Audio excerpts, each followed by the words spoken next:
नमस्कार। नूतन दीक्षित की कहानियां चैनल पर आपका स्वागत है। मैं नूतन दीक्षित आज सुना रही हूँ मुंशी प्रेमचंद की लिखी कहानी पछतावा। पंडित दुर्गादास जब कॉलेज से निकले तो उन्हें जीवन निर्वाह की चिंता उपस्थित हुई। वे दयालु और धार्मिक थे। इच्छा थी कि ऐसा काम करना चाहिए जिससे अपना जीवन भी साधारणतः सुखपूर्वक व्यतीत हो और दूसरों के साथ भलाई और सदाचरण का भी अवसर मिले। वे सोचने लगे, यदि किसी कार्यालय में क्लर्क बन जाऊं तो अपना निर्वाह हो सकता है, किंतु सर्वसाधारण से कुछ भी संबंध न रहेगा। वकालत में प्रविष्ट हो जाऊं तो दोनों बातें संभव है, किंतु अनेकानेक यत्न करने पर भी अपने को पवित्र रखना कठिन होगा। पुलिस विभाग में दीन पालन और परोपकार के लिए बहुत से अवसर मिलते हैं, किंतु एक स्वतंत्र और सद्विचार प्रिय मनुष्य के लिए वहां की हवा हानिप्रद है। शासन विभाग में नियम और नीतियों की भरमार रहती है। कितना ही चाहो पर वहां कड़ाई और डांट डपट से बचे रहना असंभव है। इसी प्रकार बहुत सोच विचार के पश्चात उन्होंने निश्चय किया कि किसी जमींदार के यहाँ मुख्तार आम बन जाना चाहिए। वेतन तो अवश्य कम होगा, किंतु दीन खेतीहरों से रात दिन संबंध रहेगा। उनके साथ सद्व्यवहार का अवसर मिलेगा। साधारण जीवन निर्वाह होगा और विचार दृढ़ होंगे। कुंवर विशाल सिंह जी एक संपत्तिशाली जमींदार थे। पंडित दुर्गानाथ ने उनके पास जाकर प्रार्थना की कि मुझे भी अपनी सेवा में रखकर कृतार्थ कीजिए। कुंवर साहब ने इन्हें सिर से पैर तक देखा और कहा, पंडित जी, आपको अपने यहाँ रखने में मुझे बड़ी प्रसन्नता होती, किंतु आपके योग्य मेरे यहाँ कोई स्थान नहीं देख पड़ता। दुर्गानाथ ने कहा, मेरे लिए किसी विशेष स्थान की आवश्यकता नहीं है। मैं हर एक काम कर सकता हूँ। वेतन आप जो कुछ प्रसन्नता पूर्वक देंगे मैं स्वीकार करूँगा। मैंने तो यह संकल्प कर लिया है कि सिवा किसी रईस के और किसी की नौकरी न करूँगा। कुंवर विशाल सिंह ने अभिमान से कहा, रईस की नौकरी नौकरी नहीं, राज्य है। मैं अपने चपरासियों को 2 रुपया माहवार देता हूँ और वे तंजेब के अंगरखे पहनकर निकलते हैं। उनके दरवाजों पर घोड़े बंधे हुए हैं। मेरे कारिंदे 5 रुपए से अधिक नहीं पाते, किंतु शादी विवाह वकीलों के यहाँ करते हैं। न जाने उनकी कमाई में क्या बरकत होती है। बरसों तनख्वाह का हिसाब नहीं करते। कितने ऐसे हैं जो बिना तनख्वाह के कारिंदगी या चपरासीगिरी को तैयार बैठे हैं, परंतु अपना यह नियम नहीं। समझ लीजिए, मुख्तार आम अपने इलाके में एक बड़े जमींदार से अधिक रोब रखता है। उसका ठाट बाट और उसकी हुकूमत छोटे छोटे राजाओं से कम नहीं। जिसे इस नौकरी का चस्का लग गया है, उसके सामने तहसीलदारी झूठी है। पंडित दुर्गानाथ ने कुंवर साहब की बातों का समर्थन किया, जैसे कि करना उनकी सभ्यता अनुसार उचित था।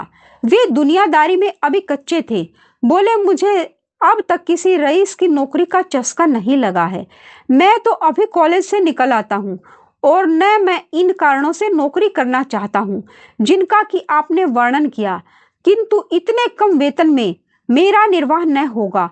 आपके और नौकर आसामियों का गला दबाते होंगे। मुझसे मरते समय तक ऐसे कार्य न होंगे। यदि सच्चे नौकर का सम्मान होना निश्चय है तो मुझे विश्वास है कि बहुत शीघ्र आप मुझसे प्रसन्न हो जाएंगे।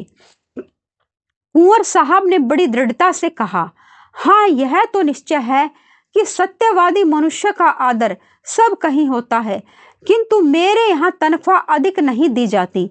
जमींदार के इस प्रतिष्ठा शून्य उत्तर को सुनकर पंडित जी कुछ खिन्न हृदय से बोले, तो फिर मजबूरी है। मेरे द्वारा इस समय जो कुछ कष्ट आपको हुआ हो तो उसके लिए क्षमा कीजिएगा, किंतु मैं आपसे कह सकता हूँ कि ईमानदार आदमी आपको सस्ता न मिलेगा। कुंवर साहब ने मन में सोचा कि मेरे यहाँ सदा अदालत कचहरी लगी ही रहती है। सैकड़ों रुपए तो डिग्री और तजवीजों तथा और अंग्रेजी कागजों के अनुवाद में लग जाते हैं। एक अंग्रेजी का पूर्ण पंडित सहज ही में मिल रहा है। 100 भी अधिक तनख्वाह नहीं देनी पड़ेगी। इसे रख लेना ही उचित है। लेकिन पंडित जी की बात का उत्तर देना आवश्यक था, अतः कहा, महाशय, सत्यवादी मनुष्य को कितना ही कम वेतन दिया जाए, वह सत्य को न छोड़ेगा और न अधिक वेतन पाने से बेईमान सच्चा बन सकता है। सच्चाई का रुपयों से कुछ संबंध नहीं। मैंने ईमानदार कुली देखे हैं और बेईमान बड़े बड़े धनाढ्य पुरुष, परंतु अच्छा आप एक सज्जन पुरुष हैं। आप मेरे यहाँ प्रसन्नता पूर्वक रहिए। मैं आपको एक इलाके का अधिकारी बना दूंगा और आपका काम देखकर तरक्की भी कर दूंगा। दुर्गानाथ जी ने 20 रुपये मासिक पर रहना स्वीकार कर लिया। यहाँ से कोई 2.5 मील पर कई गांवों का एक इलाका चांदपार के नाम से विख्यात था। पंडित जी इसी इलाके के कारिंदे नियुक्त हुए। पंडित दुर्गानाथ ने चांदपार के इलाके में पहुंचकर अपने निवास स्थान को देखा तो उन्होंने कुंवर साहब के कथन को बिल्कुल सत्य पाया। अर्थात में रियासत की नौकरी, सुख संपत्ति का घर है, रहने के लिए सुंदर बंगला है जिसमें बहुमूल्य बिछोना बिछा हुआ था, सैकड़ों बीघे की सीर, कई नौकर चाकर, कितने ही चपरासी, सवारी के लिए एक सुंदर टांगन, सुख ठाट बाट के सारे सामान उपस्थित। किंतु इस प्रकार की सजावट और विलास की सामग्री देखकर उन्हें उतनी प्रसन्नता न हुई, क्योंकि इसी सजे हुए बंगले के चारों ओर किसानों के झोपड़े थे। फूस के घरों में मिट्टी के बर्तनों के सिवा और सामान ही क्या था। वहां के लोगों में वह बंगला कोट के नाम से विख्यात था। लड़के उसे भय की दृष्टि से देखते, उसके चबूतरे पर पैर रखने का उन्हें साहस न पड़ता। इस दीनता के बीच में इतना बड़ा ऐश्वर्य युक्त दृश्य उनके लिए अत्यंत हृदय विदारक था। किसानों की यह दशा थी कि सामने आते हुए थर थर कांपते थे। चपरासी लोग उनसे ऐसा बर्ताव करते थे कि पशुओं के साथ भी वैसा नहीं होता।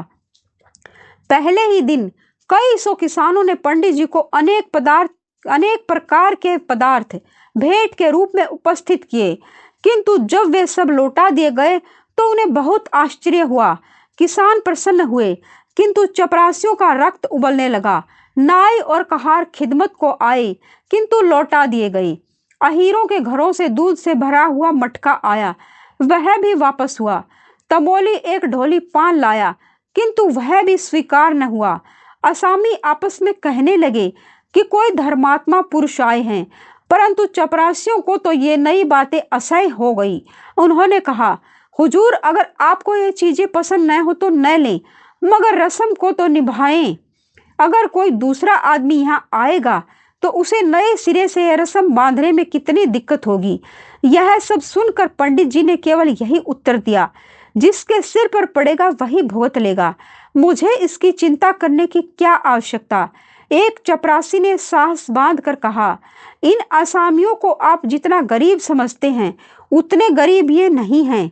इनका ढंग ही ऐसा है, भेष बनाए रहते हैं, देखने में ऐसे सीधे साधे मानो बेसींग की गाय हैं, लेकिन सच मानिए इनमें का एक एक आदमी हाई कोर्ट का वकील है। चपरासियों के इस वाद विवाद का प्रभाव पंडित जी पर कुछ न हुआ। उन्होंने प्रत्येक गृहस्थ से दयालुता और भाईचारे का आचरण करना आरंभ किया। सवेरे से 8 बजे तक तो गरीबों को बिना दाम औषधियां देते, फिर हिसाब किताब का काम देखते। उनके सदाचरण ने आसामियों को मोह लिया। माल गुजारी का रुपया, जिसके लिए प्रतिवर्ष कुर्की तथा नीलामी की आवश्यकता होती थी, इस वर्ष एक इशारे पर वसूल हो गया। किसानों ने अपने भाग सराहे और वे मनाने लगे कि हमारे सरकार की दिनों दिन बढ़त हो। कुंवर विशाल सिंह अपनी प्रजा के पालन पोषण पर बहुत ध्यान रखते थे। वे बीज के लिए अनाज देते और मजूरी और बैलों के लिए रुपए। फसल कटने पर 1 का 1.5 वसूल कर लेते। चांद पार के कितने ही आसामी इनके ऋणी थे। चैत का महीना था, फसल कट कर खलियानों में आ रही थी। खलियानों में से कुछ अनाज घर में आने लगा था। इसी अवसर पर कुंवर साहब ने चांद पार वालों को बुलाया और कहा, हमारा अनाज और रुपया बेबाक कर दो। यह चैत का महीना है, जब तक कड़ाई न की जाए तुम लोग डकार नहीं लेते।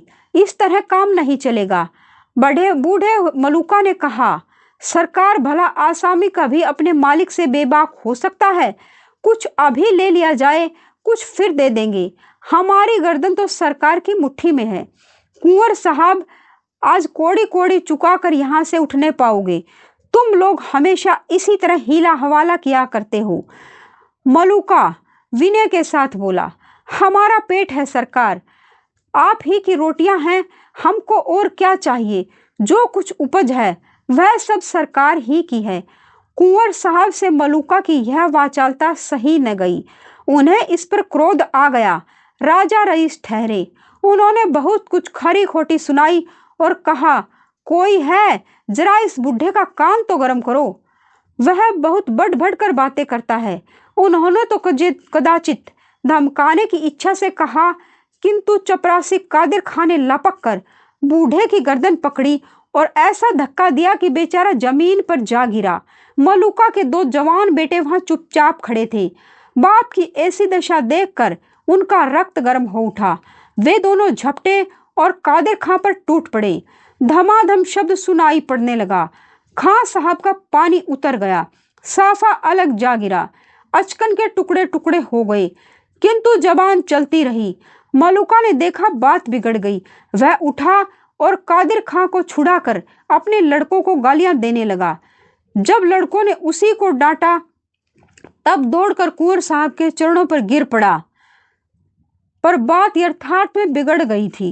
बूढ़े के इस विनीत भाव का कुछ प्रभाव न हुआ। कुंवर साहब की आंखों से मानो आग के अंगारे निकल रहे थे। वे बोले, बेईमान, आंखों के सामने से दूर हो जाओ, नहीं तो तेरा खून पी जाऊंगा। बूढ़े के शरीर में रक्त तो वैसा न रहा था, किंतु कुछ गर्मी अवश्य थी। समझता था कि ये कुछ न्याय करेंगे, परंतु यह फटकार सुनकर बोला, सरकार बुढ़ापे में आपके दरवाजे पर पानी उतर गया और तिस पर सरकार हामी को डांटते हैं। कुंवर साहब ने कहा, तुम्हारी इज्जत अभी क्या उतरी है, अब उतरेगी। दोनों लड़के शरोस बोले, सरकार अपना रुपया लेंगे कि किसी की इज्जत लेंगे। कुंवर साहब ऐंठ कर, रुपया पीछे लेंगे, पहले देखेंगे कि तुम्हारी इज्जत कितनी है। चांद पार के किसान अपने गांव पर पहुंचकर पंडित दुर्गानाथ से अपनी राम कहानी कह ही रहे थे कि कुंवर साहब का दूत पहुंचा और खबर दी कि सरकार ने आपको अभी अभी बुलाया है। दुर्गानाथ ने आसामियों को पारितोष दिया और आप घोड़े पर सवार होकर दरबार में हाजिर हुए। कुंवर साहब की आंखें लाल थी, मुख की आकृति भयंकर हो रही थी। कई मुख्तार और चपरासी बैठे हुए आग पर तेल डाल रहे थे। पंडित जी को देखते ही कुंवर साहब बोले, चांद पार वालों की हरकत आपने देखी? पंडित जी ने नम्र भाव से कहा, जी हाँ, सुनकर बहुत शौक हुआ। ये तो ऐसे सरकश न थे। कुंवर साहब, यह सब आप ही के आगमन का फल है। आप अभी स्कूल के लड़के हैं, आप क्या जाने कि संसार में कैसे रहना होता है।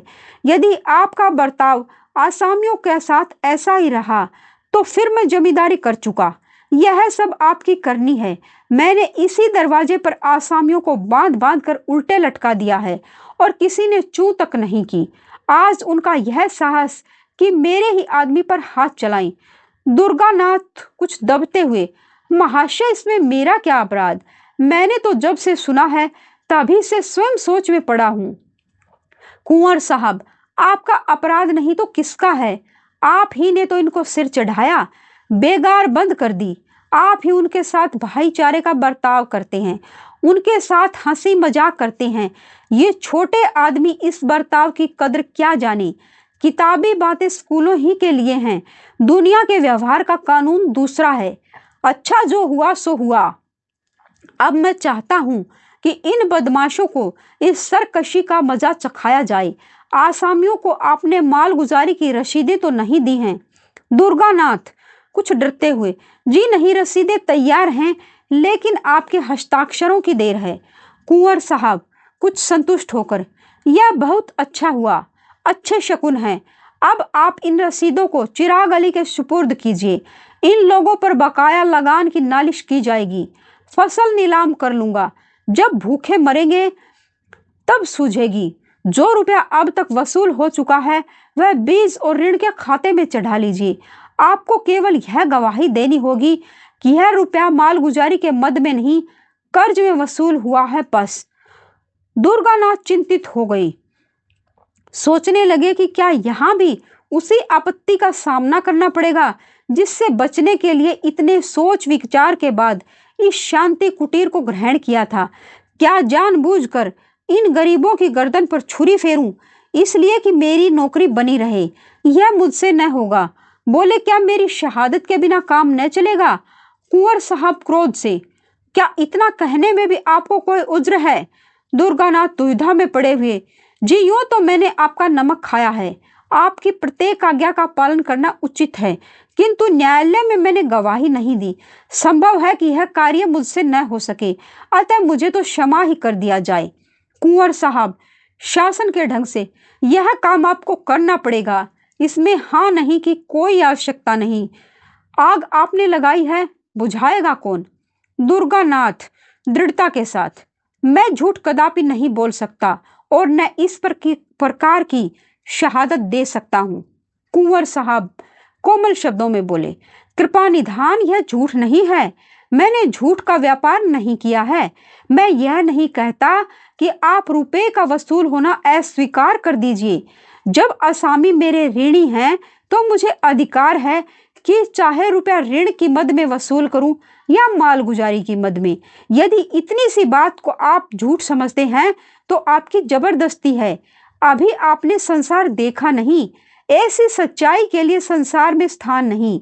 आप मेरे यहाँ नौकरी कर रहे हैं, इस सेवक धर्म पर विचार कीजिए। आप शिक्षित और होनहार पुरुष हैं, अभी आपको संसार में बहुत दिन तक रहना है और बहुत काम करना है। अभी से आप यह धर्म और यह सत्यता धारण करेंगे तो अपने जीवन में आपको विपत्ति और निराशा के सिवा कुछ न प्राप्त होगा। सत्य प्रियता अवश्य उत्तम वस्तु है, किंतु उसकी भी सीमा है। अति सर्वत्र जयते। अब अधिक सोच विचार की आवश्यकता नहीं, यह अवसर ऐसा ही है। कुंवर साहब पुराने खुर्राट थे। इस फैकनेत से युवक खिलाड़ी हार गया।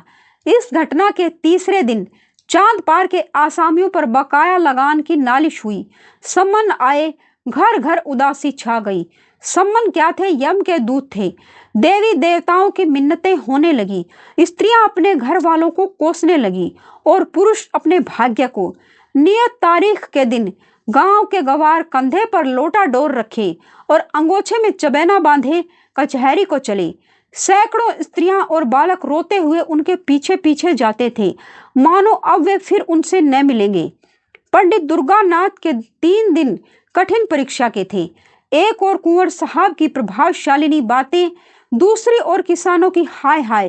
परंतु विचार सागर में 3 दिन निमग्न रहने के पश्चात उन्होंने धरती का सहारा लिया।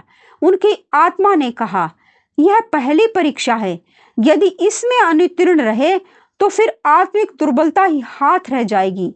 निदान निश्चय हो गया कि मैं अपने लाभ के लिए इतने गरीबों को हानि न पहुंचाऊंगा। 10 बजे दिन का समय था। न्यायालय के सामने मेला सा लगा हुआ था, जहां तहां श्याम वस्त्र आच्छादित देवताओं की पूजा हो रही थी। चांद पार के किसान झुंड के झुंड एक पेड़ के नीचे आकर बैठे। उनसे कुछ दूर पर कुंवर साहब के मुख्तार आम सिपाहियों और गवाहों की भीड़ थी। ये लोग अत्यंत विनोद में थे। जिस प्रकार मछलियां पानी में पहुंचकर किलोले करती हैं, उसी भांति ये लोग भी आनंद में चूर थे। कोई पान खा रहा था, कोई हलवाई की दुकान से पूरियों की पत्तल लिए चला आता था। उधर बेचारे किसान पेड़ के नीचे चुपचाप उदास बैठे थे कि आज न जाने क्या होगा, कौन आफत आएगी। भगवान का भरोसा है। मुकदमे की पेशी हुई। कुंवर साहब की ओर से गवाह गवाही देने लगे कि आसामी बड़े सरकश हैं। जब लगान मांगा जाता है तो लड़ाई झगड़े पर तैयार हो जाते हैं। अब कि इन्होंने एक कौड़ी भी नहीं दी। कादिर खान ने रोकर अपने सिर की चोट दिखाई। सबसे पीछे पंडित दुर्गानाथ की पुकार हुई। उन्हीं के बयान पर निपटारा होना था। वकील साहब ने उन्हें खूब तोते की भांति पढ़ा रखा था, किंतु उनके मुख से पहला वाक्य निकला ही था कि मजिस्ट्रेट ने उनकी ओर तीव्र दृष्टि से देखा। वकील साहब बंगले झांकने लगे। मुख्तार आम ने उनकी ओर घूर कर देखा। अहलमद पेशकार आदि सब के सब उनकी ओर आश्चर्य की दृष्टि से देखने लगे। न्यायाधीश ने तीव्र स्वर से कहा, तुम जानते हो कि मजिस्ट्रेट के सामने खड़े हो? दुर्गानाथ दृढ़ता पूर्वक, जी हाँ, भली भांति जानता हूँ। न्याया, तुम्हारे ऊपर असत्य भाषण का अभियोग लगाया जा सकता है। दुर्गानाथ, अवश्य यदि मेरा कथन झूठा हो। वकील ने कहा, जान पड़ता है किसानों के दूध घी और भेंट आदि ने यह काया पलट कर दी है। और न्यायाधीश की ओर सार्थक दृष्टि से देखा। दुर्गानाथ, आपको इन वस्तुओं का अधिक तजुर्बा होगा, मुझे तो अपनी रूखी रोटियां ही अधिक प्यारी हैं। न्यायाधीश, तो इन आसामियों ने सब रुपया बेबाक कर दिया है? दुर्गानाथ, जी हाँ, इनके जिम्मे लगान की एक कौड़ी भी बाकी नहीं है। न्यायाधीश, रसीदें क्यों नहीं दी? दुर्गानाथ, मेरे मालिक की आज्ञा। मैजिस्ट्रेट ने नाली से डिसमिस कर दी। कुंवर साहब को जो ही इस पराजय की खबर मिली, उनके कोप की मात्रा सीमा से बाहर हो गई। उन्होंने पंडित दुर्गानाथ को सैकड़ों कुवाक्य कहे। नमक हराम, विश्वासघाती दुष्ट, मैंने उसका कितना आदर किया, किंतु कुत्ते की पूंछ कहीं सीधी हो सकती है? अंत में विश्वासघात कर ही गया। यह अच्छा हुआ कि पंडित दुर्गानाथ मैजिस्ट्रेट का फैसला सुनते ही मुख्तार आम को कुंजियां और कागज पत्र सुपुर्द कर चलते हुए, नहीं तो उन्हें इस कार्य के फल में कुछ दिन हल्दी और गुड़ पीने की आवश्यकता पड़ती। कुंवर साहब का लेन देन विशेष अधिक था। चांदपार बहुत बड़ा इलाका था। वहां के आसामियों पर कई सौ रुपए बाकी थे। उन्हें विश्वास हो गया कि अब रुपया डूब जाएगा, वसूल होने की कोई आशा नहीं। इस पंडित ने आसामियों को बिल्कुल बिगाड़ दिया। अब उन्हें मेरा क्या डर। अपने कारिंदों और मंत्रियों से सम्मति ली। उन्होंने भी यही कहा, अब वसूल होने की कोई सूरत नहीं। कागजात न्यायालय में पेश किए जाएं तो इनकम टैक्स लग जाएगा, किंतु रुपया वसूल होना कठिन है। गुजरदारियां होंगी, कहीं हिसाब में कोई भूल निकल आई तो रही सही साख भी जाती रहेगी और दूसरे इलाकों का रुपया भी मारा जाएगा। दूसरे दिन कुंवर साहब पूजा पाठ से निश्चिंत हो अपने चौपाल में बैठे तो क्या देखते हैं कि चांद पार के आसामी झुंड के झुंड चले आ रहे हैं। उन्हें यह देखकर भय हुआ कि कहीं ये सब कुछ उपद्रव तो नहीं करेंगे, किंतु किसी के हाथ में एक छड़ी तक न थी। मलुका आगे आगे आता था। उसने दूर ही से झुककर वंदना की। ठाकुर साहब को ऐसा आश्चर्य हुआ मानो वे कोई स्वप्न देख रहे हों। मलुका ने सामने आकर विनयपूर्वक कहा, सरकार, हम लोगों से जो कुछ भूल चूक हुई हो उसे क्षमा किया जाए। हम लोग सब हुजूर के चाकर हैं। सरकार ने हमको पाला पोसा है, अब भी हमारे ऊपर यही निगाह रहे। कुंवर साहब का उत्साह बढ़ा। समझे कि पंडित के चले जाने से इन सबों के होश ठिकाने हुए हैं। आज किसका सहारा लेंगे? उसी खुर्राट ने इन सबों को बहका दिया था। कड़क कर बोले, वे तुम्हारे सहायक पंडित कहाँ गए? वे आते तो जरा उनकी खबर ली जाती। यह सुनकर मलुका की आंखों में आंसू भर आए। वह बोला, सरकार, उनको कुछ न कहें, वे आदमी नहीं देवता थे। जवानी की सौगंध है जो उन्होंने आपकी कोई निंदा की हो। वे बेचारे तो हम लोगों को बार बार समझाते थे कि देखो, मालिक से बिगाड़ करना अच्छी बात नहीं। हमसे कभी एक लोटा पानी के रवादार नहीं हुए। चलते चलते हमसे कह गए कि मालिक का जो कुछ तुम्हारे जिम्मे निकले चुका देना। आप हमारे मालिक हैं, हमने आपका बहुत खाया पिया है।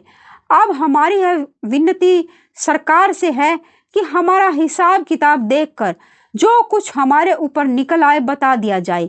हम एक एक कौड़ी चुका देंगे, तब पानी पिएंगे। कुंवर साहब प्रसन्न हो गए।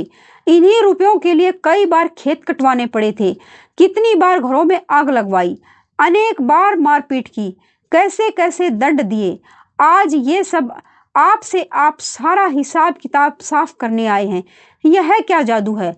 मुख्तार आम साहब ने कागजात खोले और आसामियों ने अपनी अपनी पोटलियां, जिसके जिम्मे जितना निकला, बेकान पूंछ हिलाई, उतना द्रव्य सामने रख दिया। देखते देखते सामने रुपयों का ढेर लग गया। 600 रुपया बात की बात में वसूल हो गया। किसी के जिम्मे कुछ बाकी न रहा। यह सत्यता और न्याय की विजय थी। कठोरता और निर्दयता से जो काम कभी न हुआ, वह धर्म और न्याय ने पूरा कर दिखाया। जब से ये लोग मुकदमा जीत आए, तभी से उनको रुपया चुकाने की धुन सवार थी। पंडित जी को वे यथार्थ में देवता समझते थे। रुपया चुका देने के लिए उनकी विशेष आज्ञा थी। किसी ने बैल, किसी ने गहने बंधक रखे। यह सब कुछ सहन किया, परंतु पंडित जी की बात न टली। कुंवर साहब के मन में पंडित जी के प्रति जो बुरे विचार थे, सब मिट गए। उन्होंने सदा से कठोरता से काम लेना सीखा था। उन्हीं नियमों पर वे चलते थे। न्याय तथा सत्यता पर उनका विश्वास न था, किंतु आज उन्हें प्रत्यक्ष देख पड़ा कि सत्यता और कोमलता में बहुत बड़ी शक्ति है। ये आसामी मेरे हाथ से निकल गए थे, मैं इनका क्या बिगाड़ सकता था। अवश्य वह पंडित सच्चा और धर्मात्मा पुरुष था, उसमें दूरदर्शिता न हो, काल ज्ञान न हो, किंतु इसमें संदेह नहीं कि वह निष्प्रह और सच्चा पुरुष था। कैसी ही अच्छी वस्तु क्यों न हो, जब तक हमको उसकी आवश्यकता ही नहीं होती, तब तक हमारी दृष्टि में उसका गौरव नहीं होता। हरी दूब भी किसी समय अशरफियों के मोल बिक जाती है। कुंवर साहब का काम एक निष्प्रह मनुष्य के बिना नहीं रुक सकता था। अतएव पंडित जी के इस सर्वोत्तम कार्य की प्रशंसा किसी कवि की कविता से अधिक न हुई। चांद पार के आसामियों ने तो अपने मालिक को कभी किसी प्रकार का कष्ट न पहुंचाया, किंतु अन्य इलाके वाले आसामी उसी पुराने ढंग से चलते थे। उन इलाकों में रगड़ झगड़ सदैव मची रहती थी। अदालत, मारपीट, डांट डपट सदा लगाती रहती थी। किंतु ये सब तो जमींदार के श्रृंगार हैं। बिना इस सब बातों के जमींदारी कैसी? क्या दिन भर बैठे बैठे वे मक्खियां मारें? कुंवर साहब इसी प्रकार पुराने ढंग से अपना प्रबंध संभालते जाते थे। कई वर्ष व्यतीत हो गए। कुंवर साहब का कारोबार दिनों दिन चमकता ही गया। यद्यपि उन्होंने 5 लड़कियों के विवाह बड़ी धूमधाम के साथ किए, परंतु 30 पर भी उनकी बढ़ती में किसी प्रकार की कमी न हुई। हाँ, शारीरिक शक्तियां अवश्य कुछ कुछ ढीली पड़ती गई। बड़ी बाहरी चिंता यही थी कि इतनी बड़ी संपत्ति और ऐश्वर्य को भोगने वाला कोई उत्पन्न न हुआ। भांजे, भतीजे और नवासे इस रियासत पर दांत लगाए हुए थे। कुंवर साहब का मन अब इन सांसारिक झगड़ों से फिरता जाता था। आखिर यह रोना धोना किसके लिए? अब उनके जीवन नियम में एक परिवर्तन हुआ। द्वार पर कभी कभी साधु संत धूनी रमाए हुए दिख पड़ते, स्वयं भगवत गीता और विष्णु सहस्त्र नाम पढ़ते थे। पारलौकिक चिंता अब नित्य रहने लगी। परमात्मा की कृपा और साधु संतों के आशीर्वाद से बुढ़ापे में उनको एक लड़का पैदा हुआ। जीवन की आशाएं सफल हुई, पर दुर्भाग्यवश पुत्र के जन्म ही से कुंवर साहब शारीरिक व्याधियों से ग्रस्त रहने लगे। सदा वैद्यों और डॉक्टरों का तांता लगा रहता था, लेकिन दवाओं का उल्टा प्रभाव पड़ता। जो तो करके उन्होंने 2.5 वर्ष बिताए। अंत में उनकी शक्तियों ने जवाब दे दिया। उन्हें मालूम हो गया कि अब संसार से नाता टूट जाएगा। अब चिंता ने और धर दबाया। यह सारा माल असबाब, इतनी बड़ी संपत्ति किस पर छोड़ जाऊं? मन की इच्छाएं मन ही में रह गई। लड़के का विवाह भी न देख सका, उसकी तोतली बातें सुनने का भी सौभाग्य न हुआ। हाय, अब इस कलेजे के टुकड़े को किसे सौंपूं जो इसे अपना पुत्र समझे? लड़के की मास्टरी जाति कुछ न जाने कुछ न समझे, उससे कारोबार संभलना कठिन है। मुख्तार आम गुमाशते कारिंदे कितने हैं, परंतु सब के सब स्वार्थी, विश्वासघाती। एक भी ऐसा पुरुष नहीं जिस पर मेरा विश्वास जमे। कोर्ट ऑफ वार्ड्स के सुपुर्द करूं तो वहां भी वे ही सब आपत्तियां। कोई इधर दबाएगा, कोई उधर। अनाथ बालक को कौन पूछेगा? हाय, मैंने आदमी नहीं पहचाना। मुझे हीरा मिल गया था, मैंने उसे ठिकरा समझा। कैसा सच्चा, कैसा वीर, दृढ़ प्रतिज्ञ पुरुष था। यदि वह कहीं मिल जाए तो इस अनाथ बालक के दिन फिर जाएं। उसके हृदय में करुणा है, दया है। वह अनाथ बालक पर तरस खाएगा। हाँ, क्या मुझे उसके दर्शन मिलेंगे? मैं उस देवता के चरण धोकर माथे पर चढ़ाता, आंसुओं से उसके चरण धोता। वही यदि हाथ लगाए तो वह मेरी डूबती नाव पार हो। ठाकुर साहब की दशा दिन पर दिन बिगड़ती गई। अब अंतकाल आ पहुंचा। उन्हें पंडित दुर्गानाथ की रट लगी हुई थी। बच्चे का मुंह देखते और कलेजे से एक आह निकल जाती। बार बार पछताते और हाथ मलते, हाय, उस देवता को कहाँ पाऊं जो कोई उसके दर्शन करा दे, आधी जायदाद उस पर न्यौछावर कर दूं। प्यारे पंडित, मेरे अपराध क्षमा करो। मैं अंधा था, अज्ञानी था। अब मेरी बाह पकड़ो, मुझे डूबने से बचाओ। इस अनाथ बालक पर तरस खाओ। हितार्थी और संबंधियों का समूह सामने खड़ा था। कुंवर साहब ने उनकी ओर अध खुली आंखों से देखा। सच्चा हितैषी कहीं देख न पड़ा। सबके चेहरे पर स्वार्थ की झलक थी। निराशा से आंखें मूंद ली। उनकी स्त्री फूट फूट कर रो रही थी। निदान उसे लज्जा त्यागनी पड़ी। वह रोती हुई पास जाकर बोली, प्राणनाथ, मुझे और इस असहाय बालक को किस पर छोड़े जाते हो? कुंवर साहब ने धीरे से कहा, पंडित दुर्गा नाथ पर। वे जल्द आएंगे। उनसे कह देना कि मैंने सब कुछ उनको भेंट कर दिया है। यह अंतिम वसीयत है। आप सुन रहे थे मुंशी प्रेमचंद की लिखी कहानी पछतावा।